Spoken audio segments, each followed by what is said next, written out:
On the morning of November 8th, 2018, the communities of Paradise, Magalia, Concow, and Jarbo Gap had no idea that today would be the day their worlds would be turned upside down. Many got ready in their usual ways, not knowing of the atrocities about to come.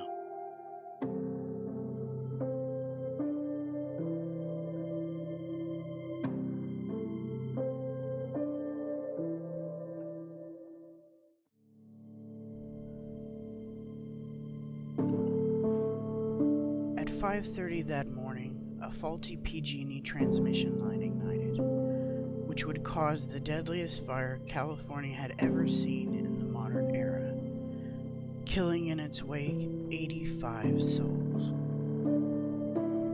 Ranging in age from 20 to 99 years old, the fire fiercely consumed 240 square miles and incurred a total loss of over $16 billion. 18,804 buildings were destroyed, and of that, 14,400 of them were homes. Irreplaceable memories and heirlooms destroyed, livelihoods stifled overnight, and a community left in shock. The campfire burned for 18 days, and in its wake left many without a home to go to, feeling scared and insecure, and the world watched in horror as thousands were left instantly homeless due to the negligence and mismanagement of the power company PG&E.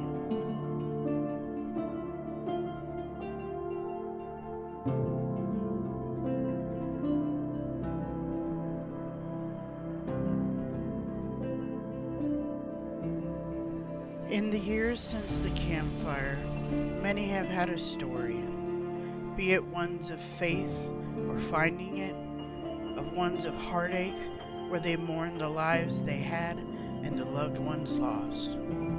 The stories and experiences you are about to hear are their stories of recovery, redemption, and of rebuilding. The experiences differ from survivor to survivor, but many have one very striking factor. They are all survivors of the campfire of 2018.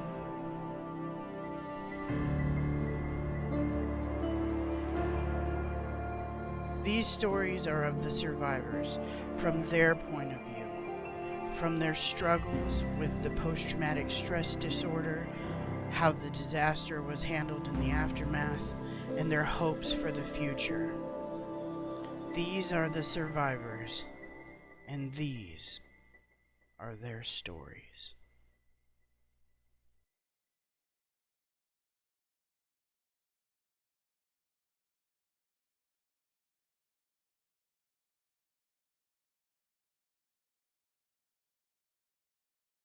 Shannon Zuderweg. I lived in Upper Magalia on Lafayette Circle. I'm Mary Jarsky. I am still a registered nurse. I was at the time as well, and I lived in Concow. My name's Mariah Favors. My husband Hubert Favors and our kids lived in Magalia, as we still do, same house. My name is Christina Powell, and I lived on Oakway in Paradise.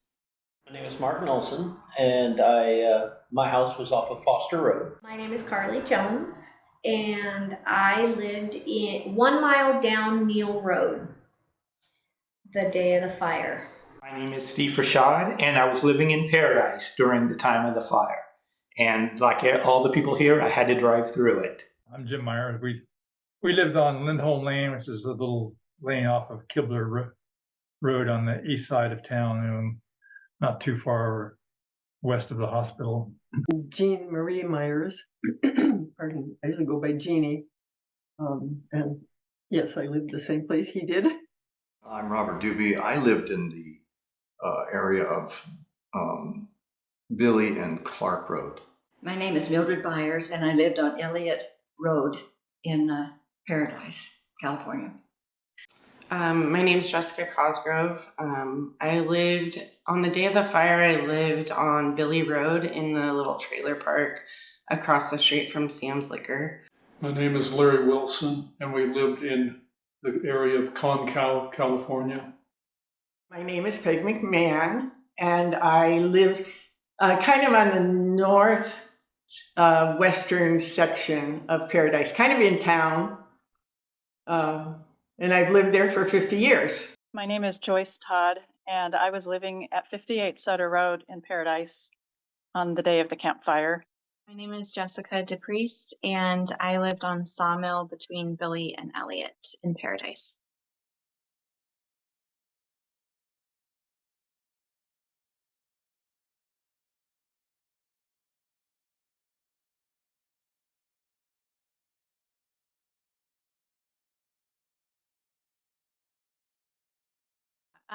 So the immediate obstacle, I think, for me and everyone was housing. I mean, once you kind of got settled and you took in at the overwhelming situation, there just was a tremendous lack of housing as the entire community was displaced. Some side obstacles, unexpected obstacles, just my level of stress in life in general has completely changed. I never felt like I was like this anxiety ridden, stressed out person. And it just was sort of overwhelming. And obviously I still struggle. Whew.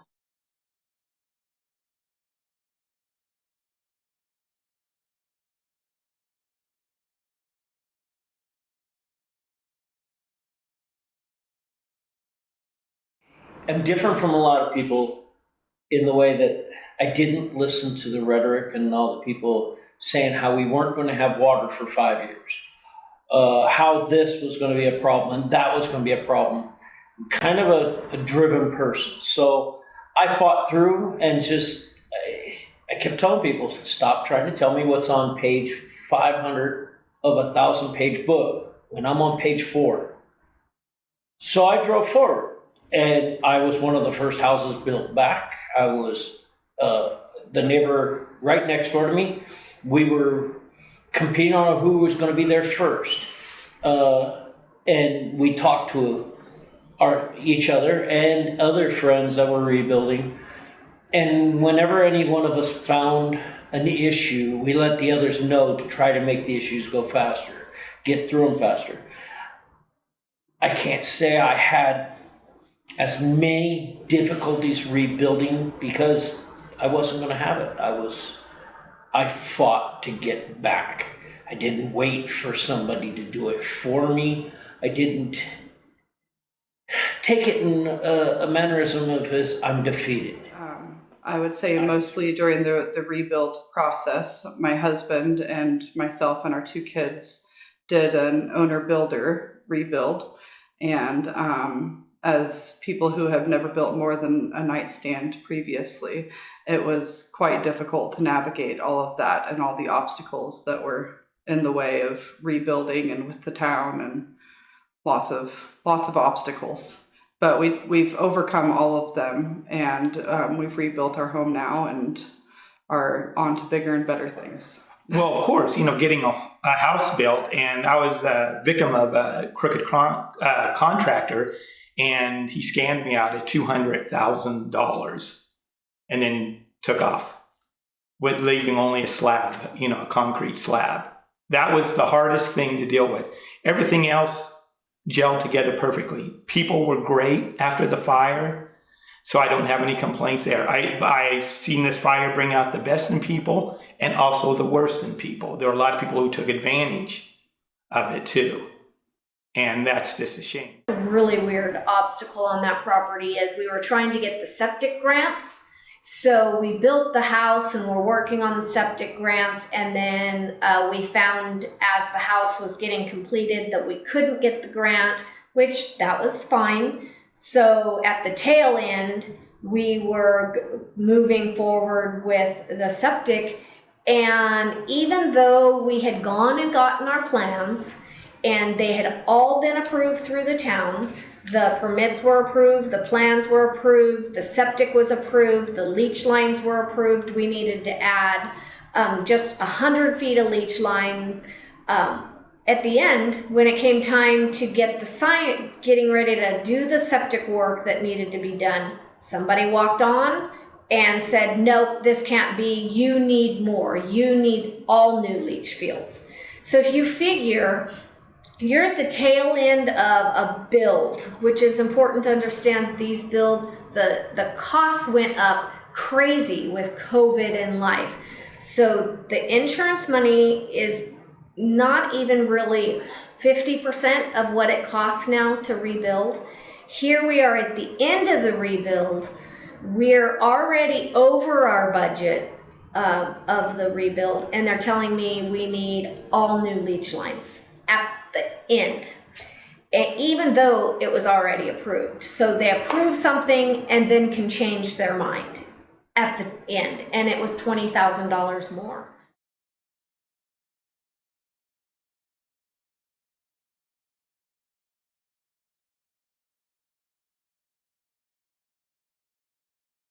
The biggest obstacle since the fire has been housing.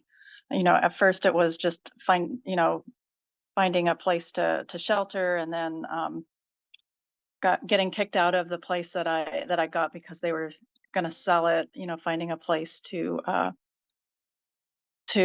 live more permanently, and trying on the rebuild. I started to rebuild and put a septic in and had some trouble getting the water. 5 years later, I still don't have water to my place. So that was a barrier. All the lines had to be changed, and the pathway of my water before wasn't really where it was supposed to be. So I needed a new trench, and it's not completely done yet. So that's an obstacle.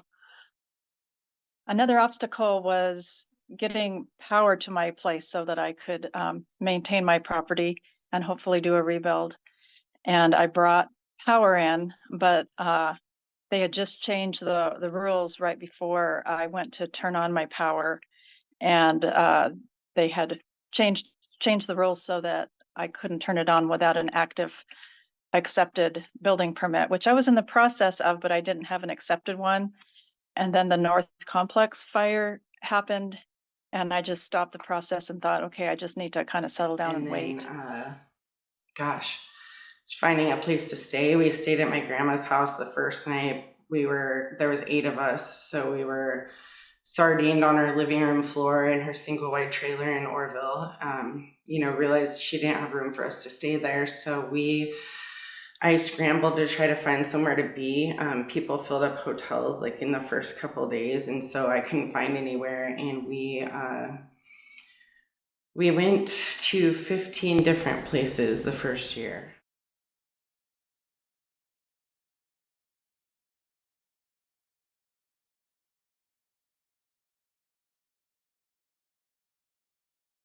Obstacles that we are facing is we've been trying to buy a home, and it's crazy. The insurance companies have decided they don't want to carry in areas because of PG&E's screw ups and all these fires caused by them. So basically we're getting screwed again, not just by PG&E, but by the insurance companies that no longer want to carry us, even though we pay our dues, we pay our fees, we do our things, Because of the fires in 2008, we couldn't get insurance on our house. And I had another house there. My dad had passed away between 2008 and the 2018, and I inherited his house in Concal, which was a double wide modular home we remodeled, and it was a rental.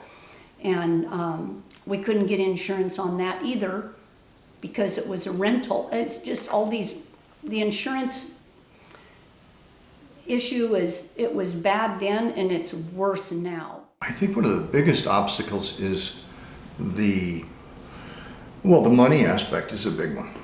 I think funding for rebuilding has been a huge obstacle. I know that in our case, the insurance money is sometimes lacking. You know, they're in a business of protecting themselves, and they only dole out as much money as they have to. And so I'm actually, even though we're 5 years on, I'm still contending with the insurance company. And I've also had to obtain funding to get another mortgage to be able to rebuild. And that was difficult. That took over a year. And of course, just the planning aspects, getting a contractor. I was really surprised at how few. I expected a lot more contractors to be flooding the area for this rebuild process, but it couldn't have happened, this fire couldn't have happened at a worse time regarding rebuilding, because the availability of the workforce was quite little. I mean, it was almost non-existent, and it was hard to get people to work. And then subsequent events, of course, slowed things down as well. And there was a large inflationary process that took place because of demand. And so everything became, you know, doubled in price, so to speak.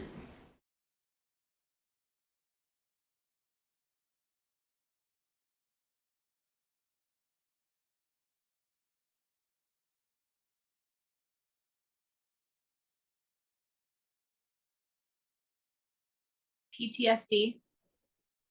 I hear sirens, I freak out, heart pounds, get really anxious and panicky. Sometimes I cry, especially when a fire engine was right behind me, turning into our complex several months ago. I had to, once I got in the complex, I had to pull over, and I just sat there and bawled my eyes out until I could calm down enough to get the rest of it in my house and go inside, because I thought they were going to my house. My house was burning and my dogs were going to die, which is what I'm afraid of every time I leave the house still. And I have been since it happened. I'm ex-military. I dealt with brotherhood that with PTSD.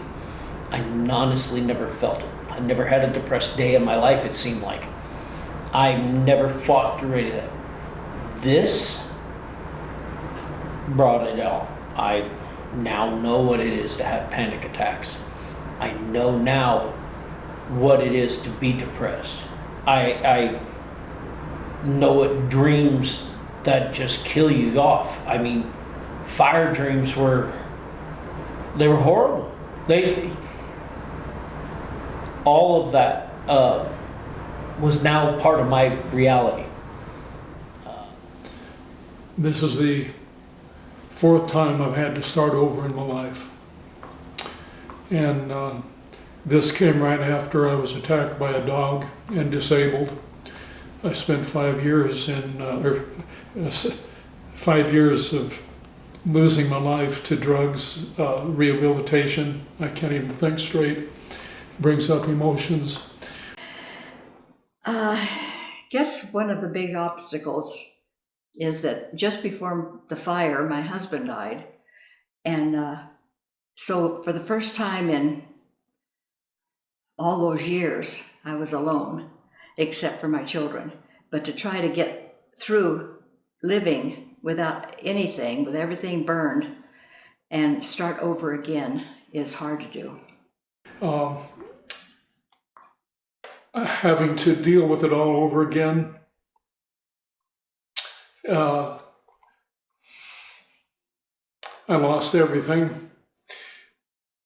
I am a Baptist pastor, and I rely on the Lord for my strength. But on the human side, I'm getting older, and it's harder to keep that positive attitude.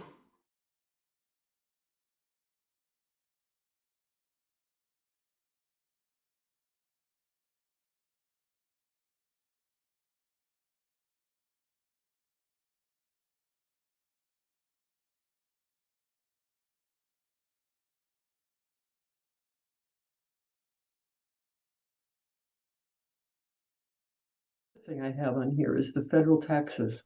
That just really sucks. big time, and it makes 85% of our Social Security taxable as income. And so it raises our taxes hugely, and it messes with our standard of living and our future. We've run into that. We've run into problems as far as our settlements. When we got our determination letter, we were said to get set amount, and then we were told, you may not collect 100% on that. What do you mean I may not collect 100% on that? I lost my adoptive parents. How are you going to tell me that?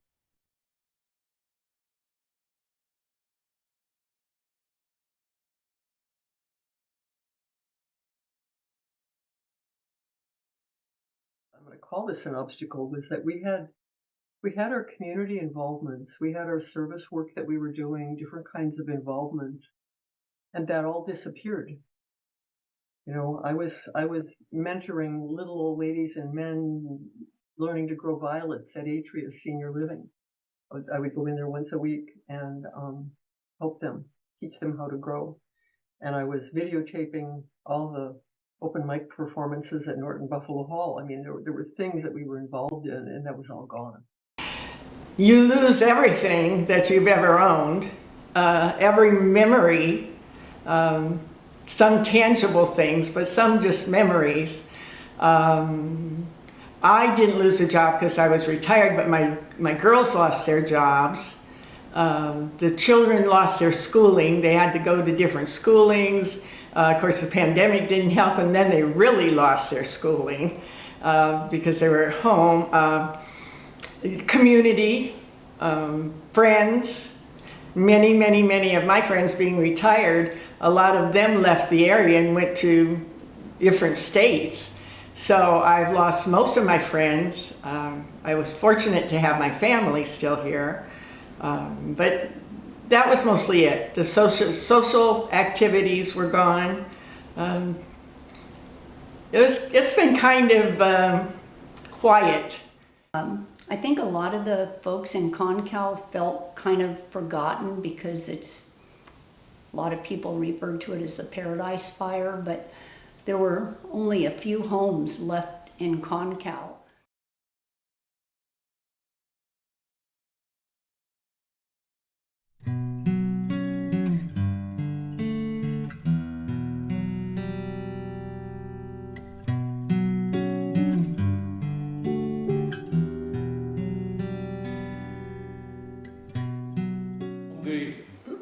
The firefighting side, the emergency services side, I think they were above and beyond to the point of losing lives trying to fight that fire. They did wonderful. The government agencies, we spent hours in line. We had all sorts of hope for some relief. We did get a few sandwiches, and that was all we got after hours and weeks of standing in line.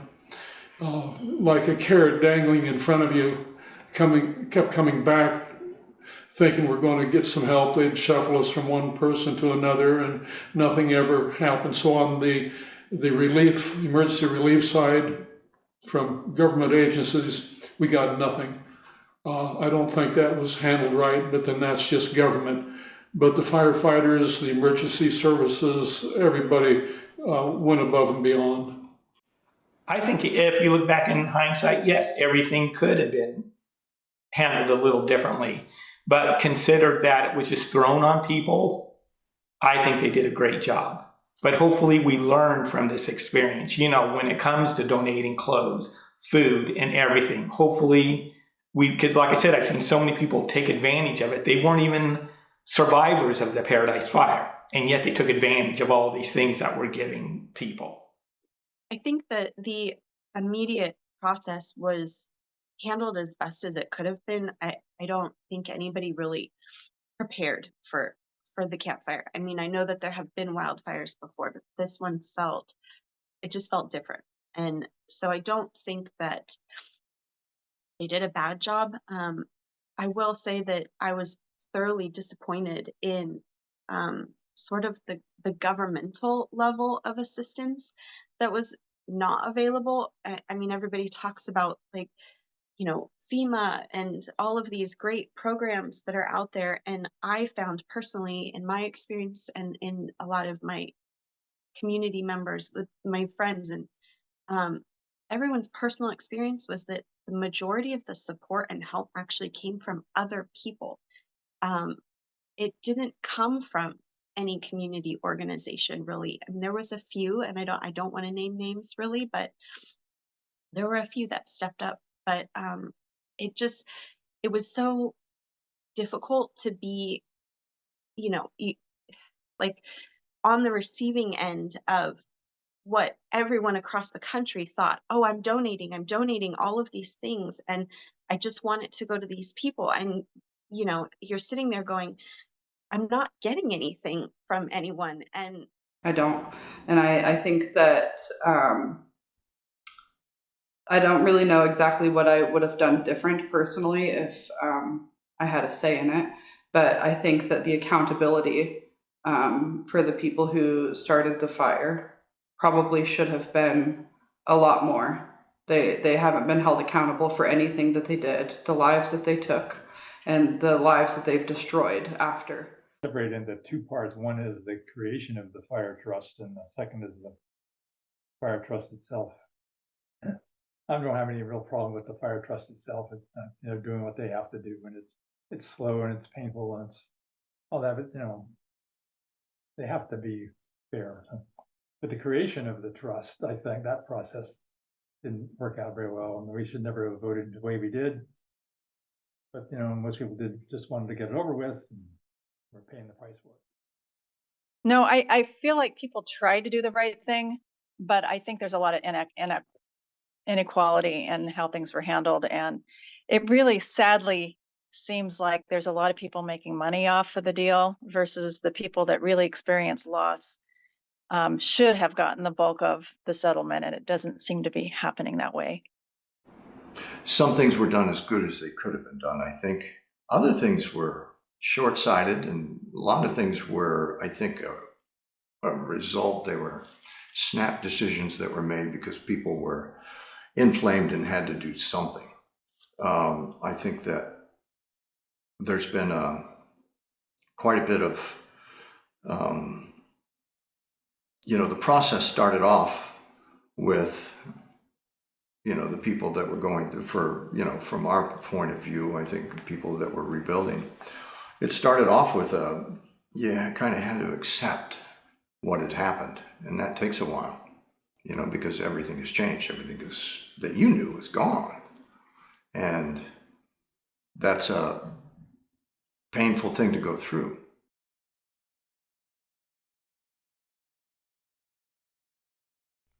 The Fire Victims Trust was started in June of 2020.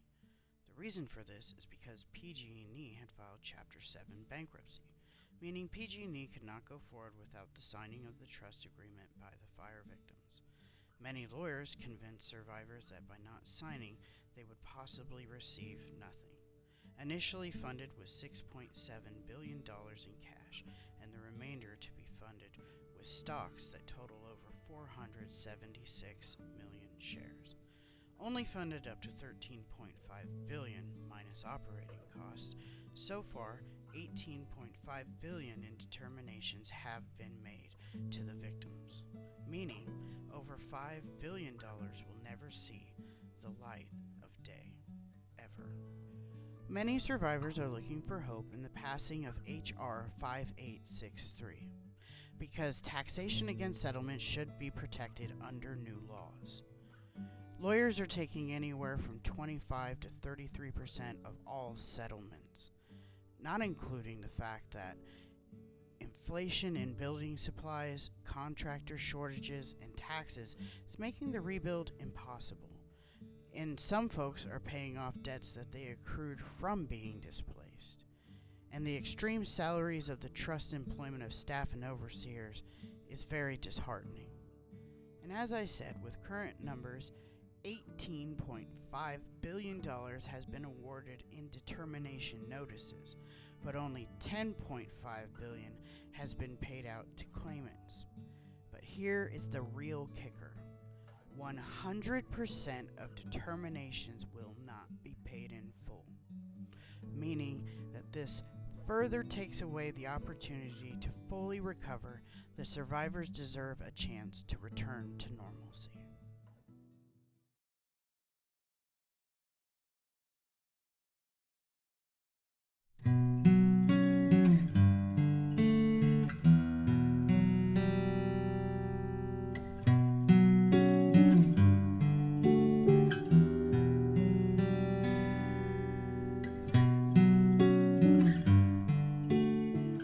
Because of my faith in the Lord, because of family, we're going to survive. We're going to move on. I tend to be pessimistically optimistic. I know things don't always work out, but I think the future is going to be good. It's drawn our family closer together. It's given us opportunity to exercise our faith in the Lord. And so putting all the hurt and pain and loss behind, I think the Lord is always there and has always been there. I'm very positive about the future. I'm very confident. For one thing, I do know the Lord is my Savior. So I have Him who He has taken me through the whole thing, and He's right by my side all the time. And I have 2 daughters and their husbands that are just right there helping me all the time. So I really have no fear, and I think that all will go well. I think we'll be okay.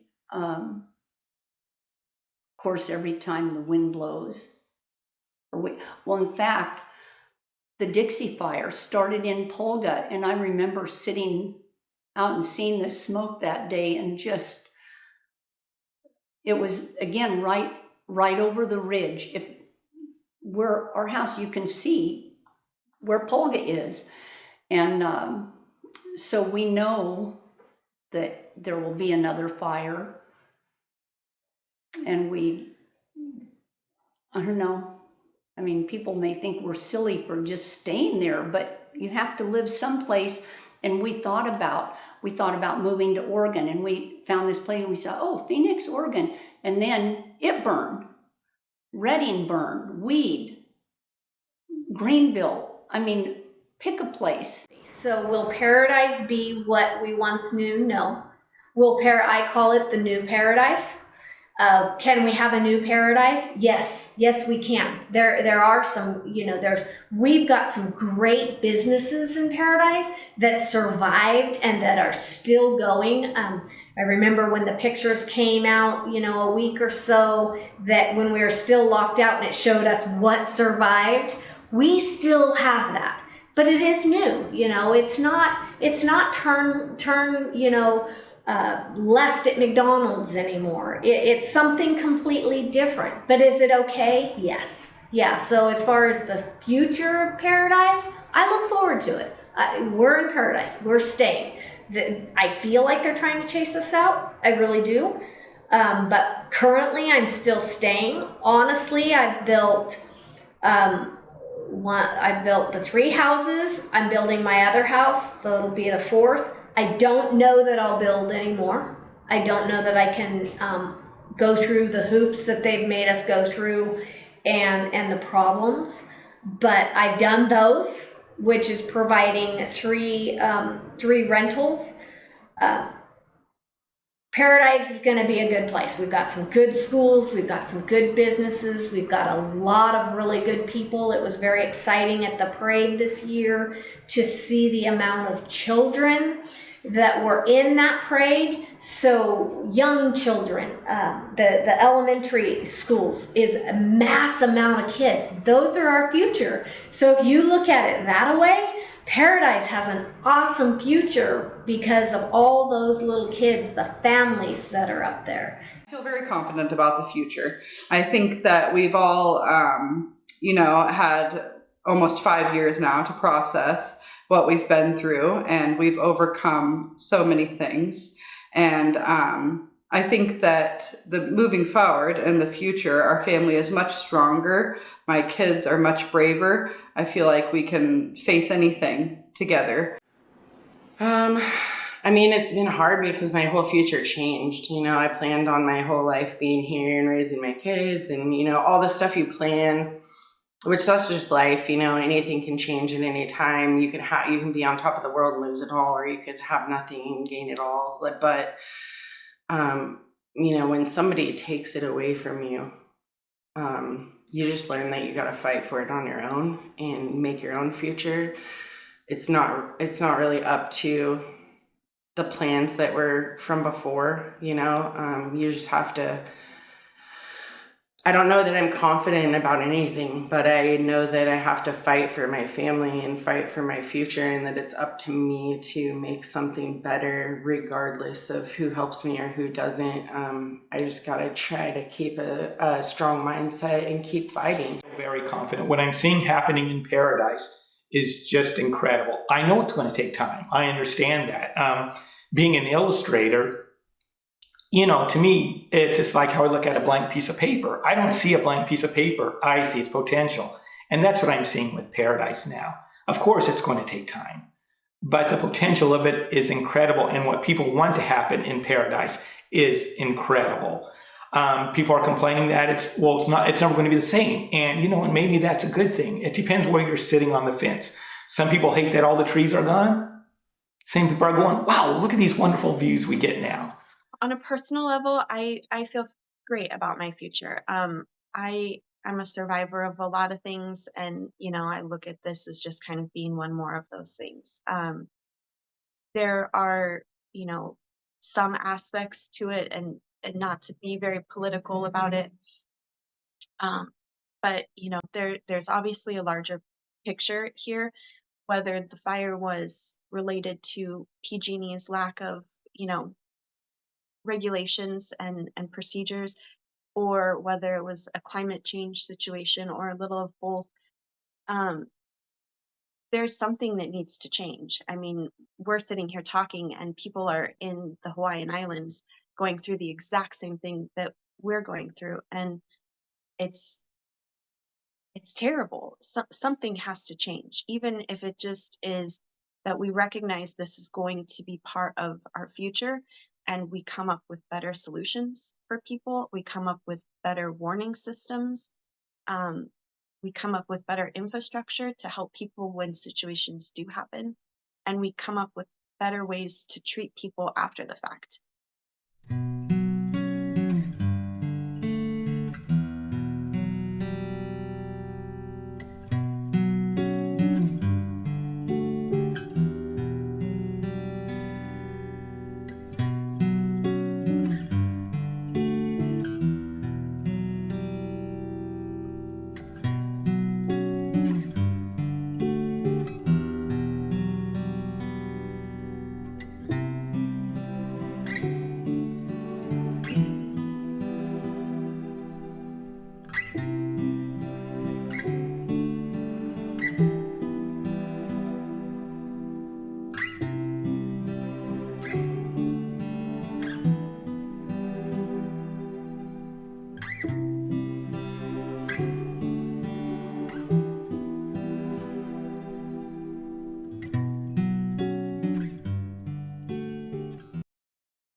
One of my peace and healing is my animals, the deer that come through the yard,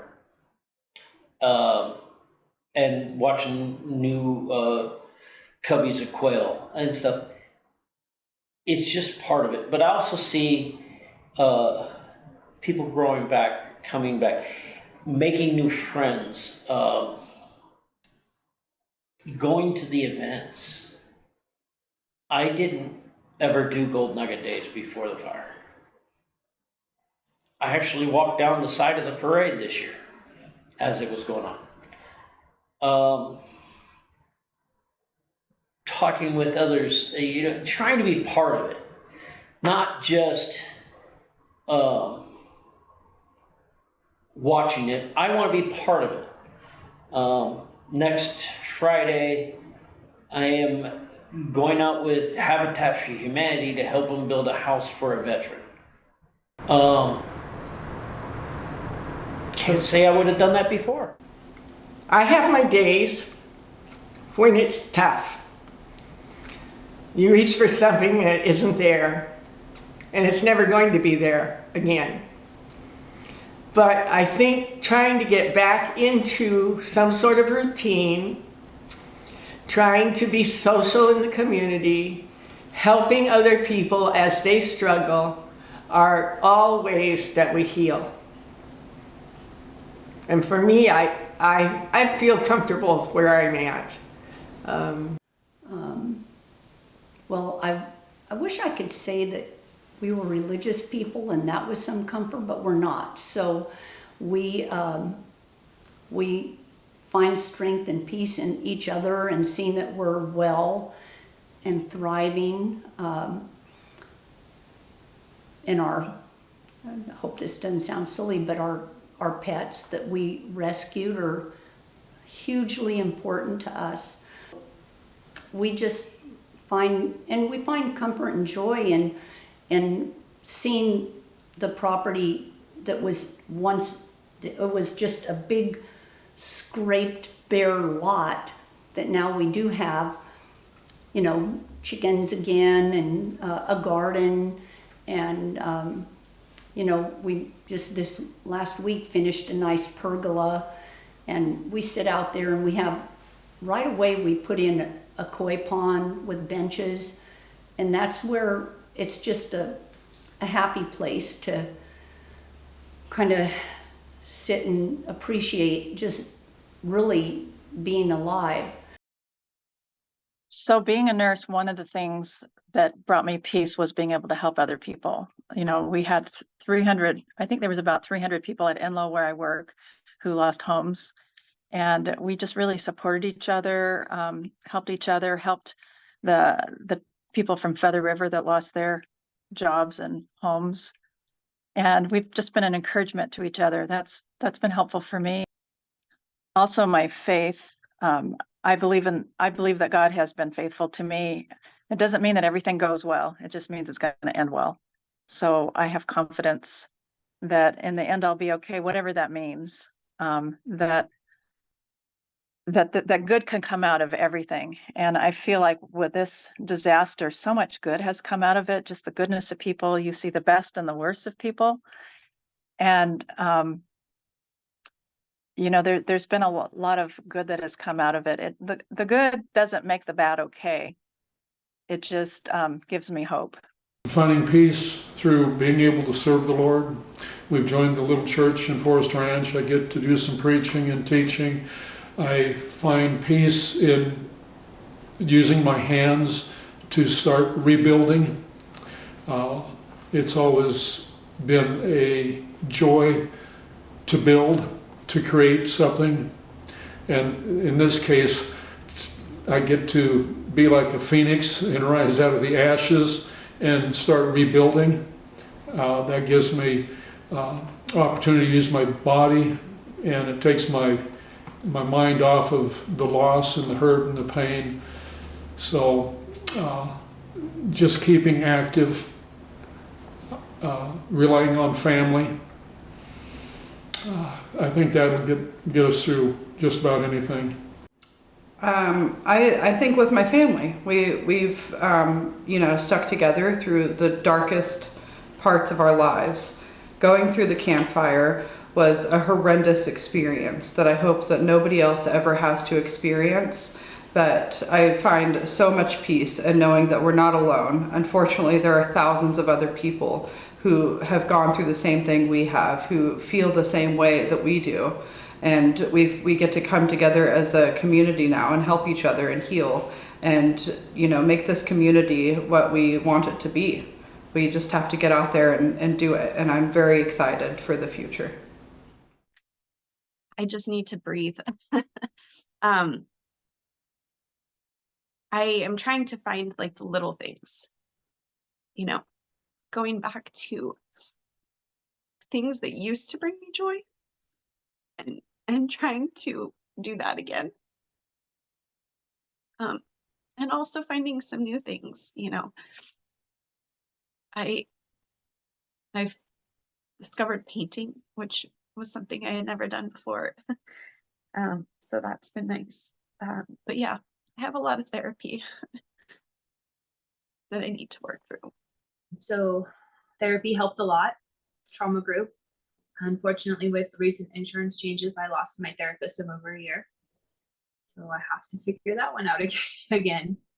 I have a wonderful husband who's very supportive, and we have our daughter, so my family. And we left California because I was too scared of the fires. There were constant small fires all over the place, or even bigger ones that I was scared we were going to have to evacuate from. And I couldn't handle the stress of it anymore. So we left. I did go to counseling when I had my breakdown after I bought my house. I went to counseling for a little while, and it did help to just talk it all out, because I feel like you can talk to other survivors about it and they semi-understand what you went through, even though everybody's story is different. But when a stranger or somebody who didn't go through this asks you about it, it's like you start to tell them, but either they look away because it's too emotional to hear it, or it's just so overwhelming and they have no point of reference to relate any of it to, that they just kind of zone out. And so I think talking to a counselor and just getting it all out and letting it just flow out with no filter. I don't know that she helped me heal from it, but I think that having that experience of letting it all out and letting it all go and recognizing it so that I can heal it, that helped. I go to therapy. I take walks. There's a creek on the other side of the road for me. There's neighbors, there's a trail. I'll go walk the creek. We like to, because we are still trying to buy a house, we like to go look and see at houses. Gives us something to do. It gives me something to think about. What I decided to do was not to mourn my losses of my home or anything like that. Things happen in life, and I survived it. Like I said, I'm an illustrator, and what I did is I've illustrated like over 40 books, and all the original artwork, or majority of it, was lost in the fire. And I remember I was feeling down about that, and then some person said to me, "But Steve, the guy who created those pieces is still here." And that was just like this lift. That's right, I could just keep on creating. And I decided that's what I was going to do, was to keep on creating. And so I decided to do the positive thing. And I volunteered to write an illustrated children's book for a fundraiser for the Youth on the Ridge Foundation. And not only was it a positive thing, it was a very good healing process for me, because it is about the fire. And it does have a positive message at the end. And I just keep voicing positivity to people. No matter what you're going through, things will work out. I know it's bad now. Like I said, I went through it. I finally just moved up here. August, it's been 5 years since I've been able to get into my home. I had to use up all my life savings and everything, but it's worth it to me. I love living up here. our church has been able to stay going. We had a building here in Chico. I go to Jubilee. And so the first Sunday back, we attended church in Chico. And our main building that we had been building for many years didn't burn. Our main sanctuary did, but the main building did. So our church people, our community, community is really important, and supporting one another and encouraging one another. Truthfully, my peace is found in being positive. I love the question about what's the future. You know, I could tell you all about the day of the fire. I could tell you about my kids. I could tell you how we thought we were gonna, die. I could tell you, I could go on and on. I have more on my list of the obstacles, but really where I find my peace is what we have to look forward to. Well, first, I think knowing the Lord and having a personal relationship with Him really helped. Then the next thing is your family. If your family is there to help you, and that comes in really handy. But another thing is having a good church family. Right after the fire, when I moved up to Forest Ranch to be by my daughter, there's a church up there called First Baptist of Forest Ranch. And so I went to church there, and the first Sunday I was there, some of the people came and they said, oh, do you sing alto? And I said, yeah. So they said, good. Well, I had to laugh because at home I had a tape that said, out of the fire, into the choir. So I think that's what it is. But if you can just get together with any kind of an organization or group, and you need friends, that's the one thing that I've felt through this whole thing, is needing some good friends by my side, and to where they can come and play a game with me, or let's put puzzles together, to do something, because sitting around by yourself is just going to be one that you can't get through. Biggie about finding peace and healing. The other thing, we were commenting on this, how we were both feeling stuck in our personal lives before the fire. Jim had stopped playing guitar like he had been playing with one of his friends, and I don't know, I was discouraged with my connective tissue stuff, and just it was kind of a down time, and we were not feeling real close to each other, I don't think, either at that point. And when the fire happened, it's like when you throw all the balls up in the air, you throw it all up in the air, and then you've got to figure out where it's all going to land. And going through that process together was very healing and bonding and renewing. And I mean, I felt so much appreciation for having a partner to do this with. I can't imagine doing it alone. I can't imagine how I would have done it alone. So and our lives are better now than they were before the fire in so many ways. I've gotten back with my creativity. Our relationship feels more solid. We actually love this home better than the other one. The fire was a good thing for us. Dare I say that? No. I wouldn't say the fire was a good thing. I actually have found some peace and healing in the rebuilding process and making things, giving them what I can. I devoted myself to this rebuild process, and I have been taking part of this disaster and making good of it. I had 34 oak trees on my property, and all of them are gone. And so one large tree, one of the biggest trees, oak trees in town, I actually took parts of that, and it had fallen down, and it was a big long story there, but it survived the fire.